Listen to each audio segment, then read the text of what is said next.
네, 여러분 안녕하십니까. 바로본 TV 옴부즈맨의 김승재입니다. 정부가 12조 2천억 원 규모의 추경안을 국회에 제출을 했습니다. 당초보다 2조 원 증액된 규모입니다만 민생 지원과 경기 회복의 마중물로는 부족하다는 평도 나오고 있습니다. 이번 추경이 아무쪼록 서민들과 자영업자의 고통을 줄여주고 경기 회복의 불쏘시개가 되어주길 기대해 보겠습니다. 그럼 먼저 지난주 주요 뉴스부터 만나보겠습니다.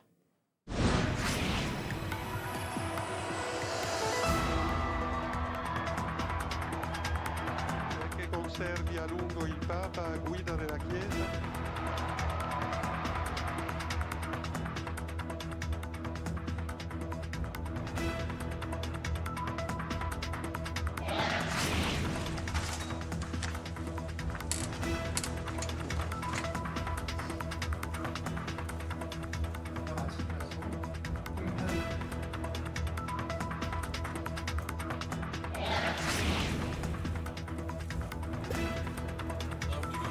되게 부정하게 얘기를 참 해주시더라고요. 거기서 제일 중요한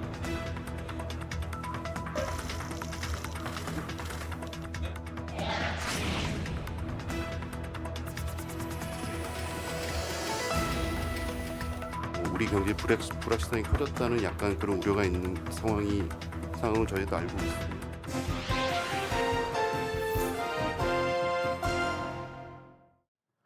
한 주간 보도 내용을 짚어보는 연합뉴스 TV를 말한다 최미연입니다. 6월 3일 조기 대선을 앞두고 여야의 본격적인 대선 후보 윤곽이 드러나고 있습니다. 민주당과 국민의힘에서 대선 후보 선출을 위한 표심 잡기가 시작되었습니다. 연합뉴스 TV 보도를 통해 자세히 살펴보겠습니다. 더불어민주당 대선 후보 선출을 앞두고 주요 후보들이 호남과 수도권 민심 공략에 나섰습니다.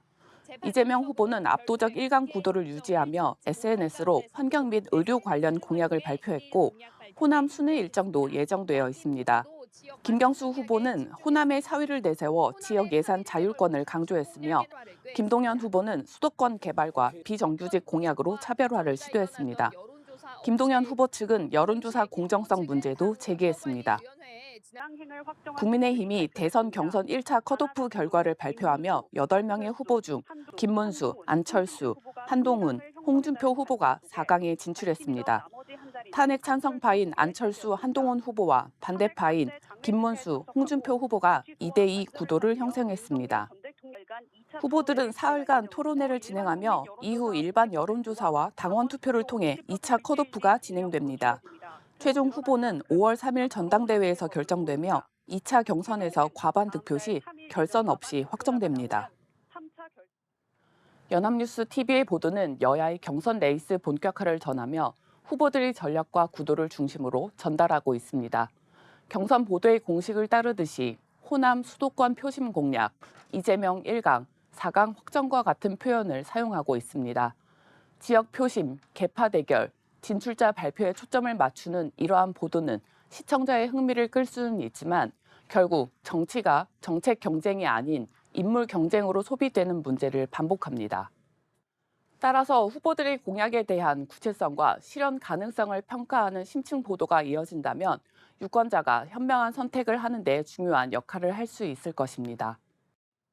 대통령의 탄핵과 조기 대선 등으로 국가의 경제도 얼어붙어 있습니다. 한덕수 권한대행의 한미통상협의가 과연 우리 경제에 봄을 가져다 줄지 단순 협의를 넘어 경제안보협의체로서 본격적인 출발점이 될 수 있을지 연합뉴스 TV의 관련 보도를 살펴보겠습니다. 한덕수 대통령 권한대행은 최상목 경제부총리와 안덕근 산업부 장관이 참석하는 한미통상협의를 개최했습니다. 이번 회의가 단순한 협의를 넘어 경제안보협력의 본격적인 출발점이 될 것임을 강조했습니다. 특히 무역균형, 조선, LNG 등 주요 산업 분야에서 구체적이고 실질적인 성과 도출을 목표로 하고 있음을 밝혔습니다. 한미통상협의가 미국 측의 제안으로 성사된 만큼 한국의 글로벌 통상 파트너로서의 위상 강화와 함께 향후 정례화 가능성도 열어두고 있다는 점이 주목됩니다. 한 대행은 경제뿐만 아니라 과학기술 협력 확대를 통한 양국 동맹의 다각적 발전을 언급하며 이를 신산업 분야 협력으로 확장해 나가겠다는 의지도 내비쳤습니다. 이번 한미 통상협의 보도는 단순한 통상 이슈를 넘어 경제 안보와 신산업 협력이라는 다층적 의미를 지닌 중대한 외교 경제 문제를 다루고 있습니다. 하지만 이러한 중요한 이슈일수록 언론이 취해야 할 보도 방향은 보다 입체적이고 전략적인 접근이어야 합니다. 특히 경제 안보라는 용어가 반복되고 있지만 구체적으로 무엇이 경제 안보인지, 이번 협의가 공급망 안정, 핵심 자원 확보, 첨단 기술 협력에 어떤 영향을 줄 수 있는지 분석 보도가 필요합니다. 단순 외교 이벤트가 아닌 한국 경제의 전략적 방향성과 연결된다는 점을 강조해 국민들이 협상의 본질, 경제적 파급력, 그리고 장기적 전략 가치를 이해할 수 있는 보도가 필요합니다.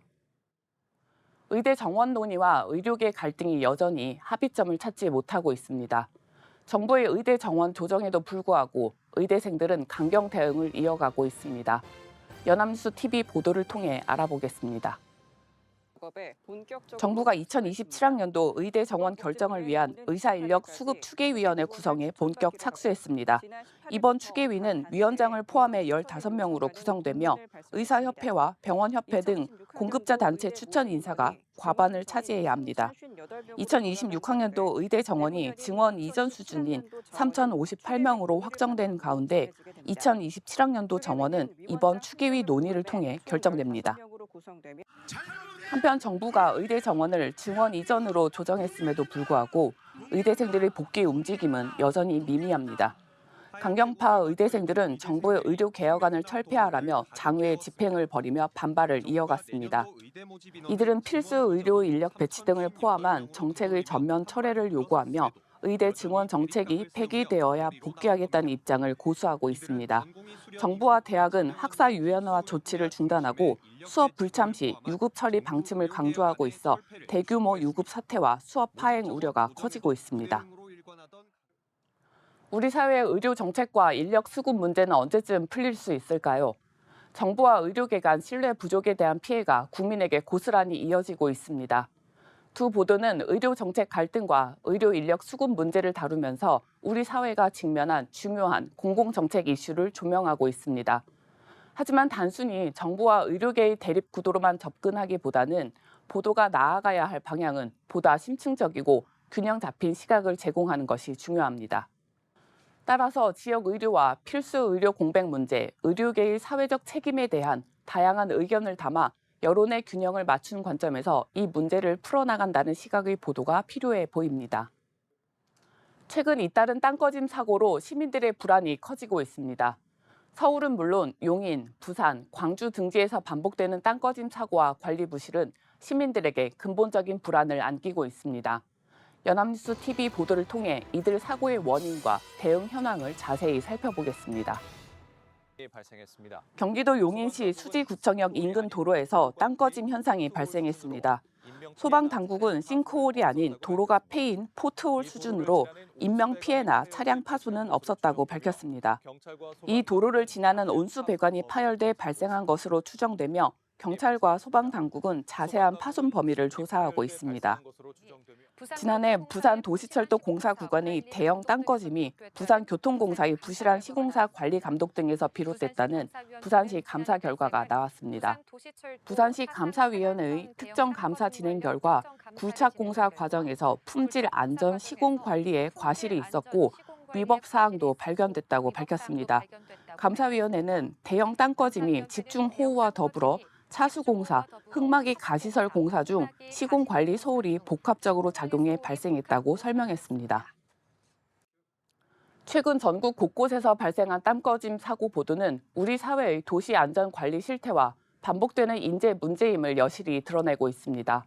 사고 보도에서 언론의 역할은 사고 발생에 대한 정보 전달을 넘어 구조적 문제를 파악하고 예방을 촉구하는 역할을 수행하는 데 있습니다.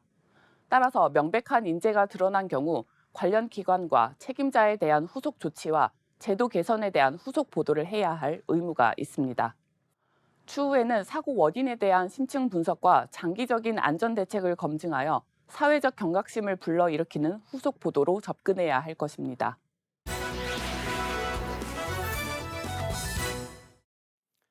네, 이번 시간은 주말에 방영되는 제작 프로그램을 대학생의 시선으로 분석하고 평가해보는 시간이죠. 캠퍼스 TV 리포트입니다. 이번 주에는 성균관대학교 안서연 학생과 함께하겠습니다. 어서 오십시오. 안녕하세요. 네, 자 서연 학생 지난주에 어떤 프로그램 모니터링했습니까? 네, 저는 매주 일요일에 방송되는 연합뉴스TV 스페셜을 모니터링했습니다.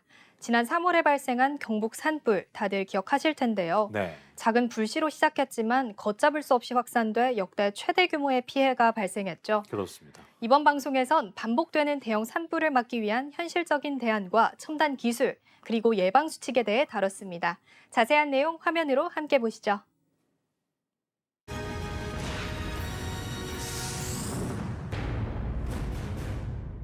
매년 반복되는 산불 피해를 미리 막을 수 있는 경북 산불이 진화된 지 한 달 정도 지난 지금 앞으로의 대형 산불 피해를 막기 위한 해결책은 어떤 것이 있을까요? 요즘 주목받는 해결책 바로 물 심기입니다. 경기도 광주시 한 야산 나무에 생소한 장치가 달려 있는데요. 2022년 9월에 설치한 토양 함수율 측정 기기입니다. 측정 센서를 깊이별로 여러 지점에 꽂아놓고 현재까지 모니터링해왔다고 하는데요. 물을 조금씩 모아서 산의 건조함을 막는 물모이가 인상적이었습니다. 물모이란 나무, 돌 등을 이용해 물이 모이도록 만든 자연 친화적 빗물 저장 시설인데요. 폐플라스틱을 이용해서 패널을 만들고 물모이로 재탄생시켰다고 합니다. 이렇게 만들어진 물모이는 사람뿐만이 아니라 산짐승에게도 유용하다고 합니다. 실제 효과는 어떨까요? 비가 오면 함수비가 올라가고 다시 줄어드는 상황이 그래프로 표시돼 현장에 가지 않아도 산의 건조한 상태를 확인할 수 있습니다. 빗물을 모아서 서서히 토양에 스며들게 하며 적정 함수율을 유지하게 하는 물모이. 20년 전 유럽의 슬로바키아는 산불로 12,000헥타르의 산림을 잃고 말았는데요. 이후 전역에 물모이를 만들었고 그 덕에 산불 발생률이 크게 감소했다고 합니다. 산불뿐만 아니라 홍수와 가뭄 방지에도 도움이 됐다는 사례가 있어서 우리나라에도 많이 알려졌는데요. 슬로바키아의 연 강수량은 650mm로 우리나라 연 강수량의 절반 수준에 불과합니다. 그런데도 성공을 거두었다는 것은 우리나라에 더욱 큰 효과를 기대해 볼 수 있다는 뜻이기도 한데요. 적은 비용으로 물모이를 만들면 여러 자연재해를 막을 수 있고 조화로운 생태계를 만들 수 있습니다. 미국, 캐나다, 아시아 등 전 세계에서 발생하는 산불은 자연 훼손, 인명 피해, 그리고 경제적 손실로 이어지는데요. 지난 3월 경북 의성에서 발생한 대형 산불. 빠른 확산 속도로 국가유산 재난위기경보까지 발령됐고 7,000명이 넘는 인력과 여러 장비가 투입됐습니다. 213시간 만에 진화돼 역대 두 번째로 길게 지속된 산불이었는데요. 피해 면적은 총 48,000여 헥타르로 최대 규모였습니다. 대형 산불의 주된 원인은 무엇일까요? 우리나라 산불은 주로 인위적인 요인으로 발생합니다. 지난 10년간 연평균 4,000헥타르가 넘는 산림이 소실됐고 대부분의 원인은 개인 부주의였습니다.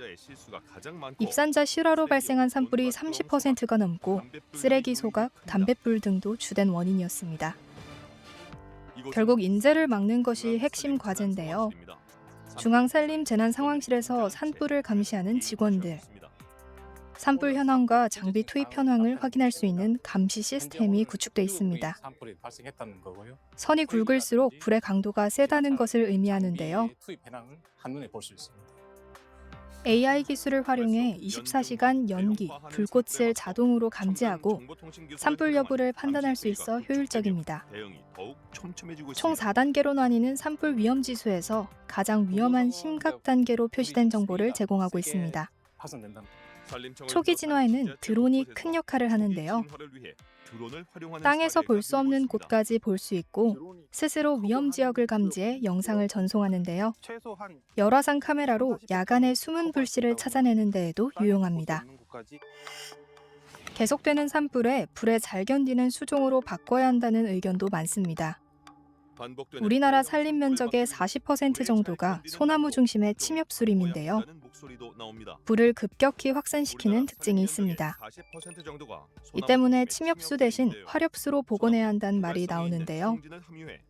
침엽수가 오래 타는 것은 사실이지만 화렵수도 낙엽이 깊게 쌓이는 특징이 있어 안전을 보장하진 않습니다. 단순한 수종 전환보다 숲의 밀도 조절이 중요한데요. 나무의 빽빽함 정도가 산불이 대형화하는 원인 중 하나이기 때문입니다. 국내 산림 환경은 산불 진화를 위한 대형 장비 투입이 어렵습니다. 임도를 확보해 산불 발생 시 신속하게 접근할 수 있어야 하는데요. 다른 국가에 비해 현저히 낮은 국내 임도 밀도 현황, 임도의 유무로 잔불 진화 속도가 달라진다고 하는데요. 우리나라는 약 73%가 사유림이기 때문에 임도 설치 허가를 받기 어렵습니다. 임도를 설치하면 산불 방어선 역할도 가능한데요. 산불 진화에 필요한 물을 모아두는 치수장도 있습니다. 임도가 환경을 파괴한다는 부정적인 시선이 있지만 제대로 활용한다면 산불 진화에 효과적인 방법이 될 수 있습니다. 대형 산불에 대한 초기 대응을 위해 대구시에선 ICT 플랫폼을 활용하는데요. AI 기능이 탑재된 감시 카메라는 산불이 일어나는 상황을 신속하게 전달해 조기 진화도 할 수 있습니다. 신고가 접수되기도 전에 먼저 출동해 대응한 적도 있다는데요. 접근이 어려운 지역을 대신 감시하고 실시간 산불을 조기 감지해 담당자에게 전달하는 산불 탐지 솔루션. 감시를 하면서 영상 분석, 위치 추정 기능 등도 탑재되어 있습니다. 연기를 구름, 안개와도 구분 가능해 93.4%의 정확도를 보여주는데요. 불꽃 탐지 이전에 발생하는 연기에 집중해서 AI 기술을 접목했다고 합니다. 인공강우는 기상 대응 전략으로 주목받고 있습니다. 구름 입자를 인위적으로 성장시켜 눈과 비를 내리게 하는 기술인데요.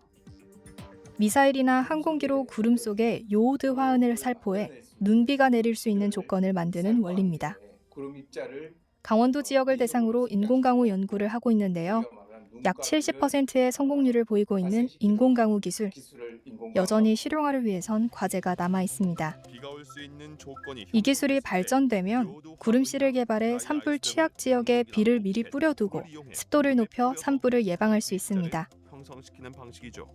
해외에서는 산불 방지 교육과 모니터링 시스템 등으로 산불 예방에 힘을 쏟고 있는데요. 우리나라에도 체계적인 예방 교육 및 시스템의 필요성과 산불에 대한 높은 경각심을 강조하며 방송은 마무리됩니다. 바로 우리의 경각심이 아닐까요? 순간의 실수가 큰 피해로 이어지니까요. 네, 모니터링한 내용 잘 봤습니다. 서현 학생, 이번 연합뉴스 TV 스페셜 보면서 어떤 점이 가장 인상 깊었습니까? 네, 저는 구름에 인위적으로 영향을 줘서 비를 내리게 하는 인공강우 기술이 가장 기억에 남았는데요. 그랬군요. 산불 예방뿐만 아니라 기후변화나 가뭄 문제에도 활용될 수 있다는 점이 인상적이었습니다. 네.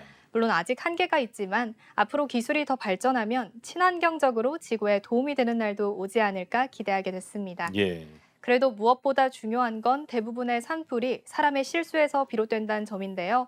순간의 부주의가 우리 모두에게 큰 피해로 돌아올 수 있다는 사실 꼭 명심해야겠습니다. 맞습니다. 실수할 거리를 만들지 말아야겠습니다. 지금까지 성균관대학교 안서연 학생이었습니다. 고맙습니다. 감사합니다.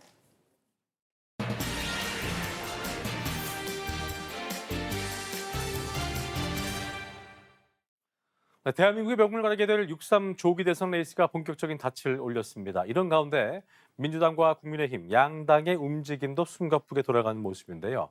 유력 후보들 역시 대권 행보에 시동을 걸면서 치열한 경쟁에 뛰어들었습니다. 오늘 TV와 비평에서 관련 내용 자세히 짚어보도록 하겠습니다. 도움 말씀에 국가공무원 인재개발원 김진숙 교수와 함께하겠습니다. 어서 오십시오. 네, 안녕하세요. 네. 자, 조기 대선을 앞두고 각 당의 주자들 분주한 행보를 시작했습니다. 이번 대선의 관전 포인트와 변수에 대해서도 여러 보도가 쏟아지고 있는 상황인데요. 네. 이런 내용부터 정리해 볼까요? 네, 오는 6월 3일 이제 조기 대선을 앞두고 민주당과 이제 국민의힘이 대선 후보를 선출하기 위한 경선 일정을 바쁘게 소화하고 있습니다. 네. 대선 일정이 촉박한 만큼 주요 정당들의 발걸음도 분주해 보이는데요. 하지만 이제 언론에서는 양당 모두 경선은 시작했으나 흥행에는 고민이 엿보인다라고 전했습니다. 민주당은 이재명 후보의 독주 속에 김경수, 김동연 후보 간의 2위 싸움이 유일한 변수라고 전했고 국민의힘의 경우는 주요 후보들의 지지율을 모두 더해도 1위인 이재명 후보를 넘지 못하면서 후보군의 경쟁력 부족이 도마에 오르고 있다고 지적했습니다. 네. 우선 민주당의 경우 이재명 후보가 충청권과 영남권 경선에서 합산 90%에 육박하는 득표율을 올리면서 독주 태세를 굳혔죠. 그렇죠. 이번이 세 번째로 대선에 출마하는 이 후보가 경선 과정을 통해 1위 후보로서의 안정감과 또 준비된 후보라는 이미지를 부각시켜서 압도적 승리로 이제 대세론을 이끌어가는 것이 이제 관건입니다. 예. 국민의힘은 조금 복잡한데요. 후보 8명을 두 계조로 나눠서 1차 경선 토론회를 열었는데 반 이재명에는 모두 한 목소리를 냈지만 탄핵 찬반을 놓고는 서로 충돌했습니다. 결국 김문수, 한동훈, 홍준표 후보의 3강 구도 속에 나경원, 안철수 후보가 각각 탄핵 반대와 탄핵 찬성으로 설전을 벌이다 안철수 후보가 관문을 통과하면서 탄핵 반대파 2대, 찬성파 2의 구도로 2차 경선이 치러지고 있습니다. 네. 각 후보들은 이재명 후보의 대항마로서 스스로를 이제 부각시키는 데 집중했습니다. 이 와중에 또 국민의힘 경선을 흔드는 변수가 잇따라 돌출하기도 했죠. 예. 바로 윤석열 신당설과 또 한덕수 권한대행의 대선 출마설입니다. 언론에서는 대선 막판에 변수로 떠오를 수 있는 것이 범보수의 단일화, 즉 반 이재명 빅텐트인데 여기는 이제 개혁신당 이준석 후보의 행보도 주목된다라고 전했습니다. 그랬군요. 대선의 시계바늘이 빠르게 돌아가고 있기 때문에 각 후보들마다 존재감을 드러내기 위해서 안간힘을 쏟고 있는 모습인데요. 네. 언론들이 어떻게 보도하고 있는지 후보별로 정리를 좀 해볼까요? 네, 민주당과 이제 국민의힘 대선 후보들의 경선이 이제 마무리 국면에 접어들면서 예. 후보 간의 공약 경쟁도 치열합니다. 상법 개정안 재추진부터 광역 급행철도 GTX 전국 확대까지 대선판에서 이슈로 주목받을 공약들을 쏟아냈습니다.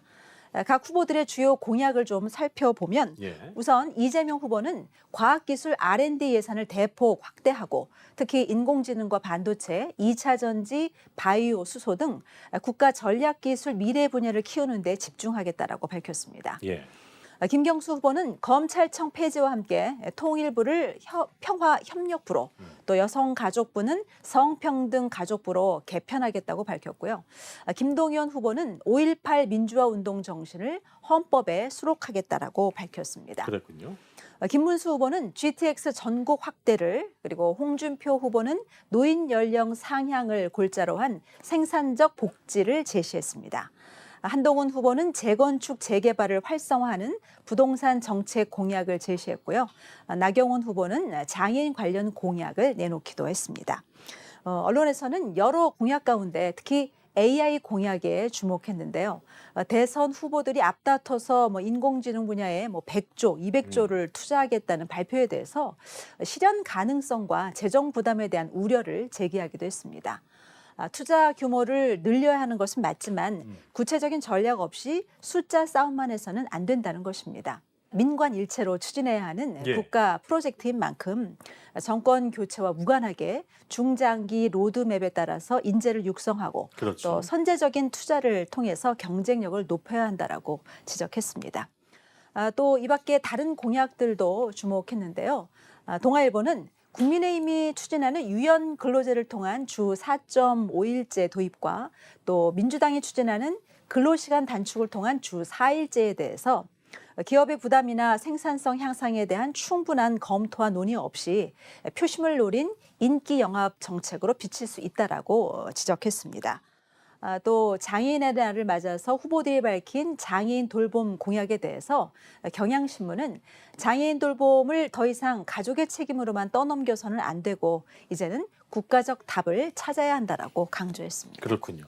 자, 이번 대선의 핵심 쟁점들을 좀 보면 임기 단축 개헌 또 차기 집무실들이 거론되고 있는데 후보들이 난립을 하면서 경선 룰을 놓고도 진통이 이어져 왔습니다. 네. 언론이 이들에 대해서 어떻게 좀 보도를 하고 있습니까? 네, 이번 대선에서는 이제 대통령 집무실과 또 예. 국회의사당의 세종시 이전 논의가 쟁점이 되고 있습니다. 그렇습니다.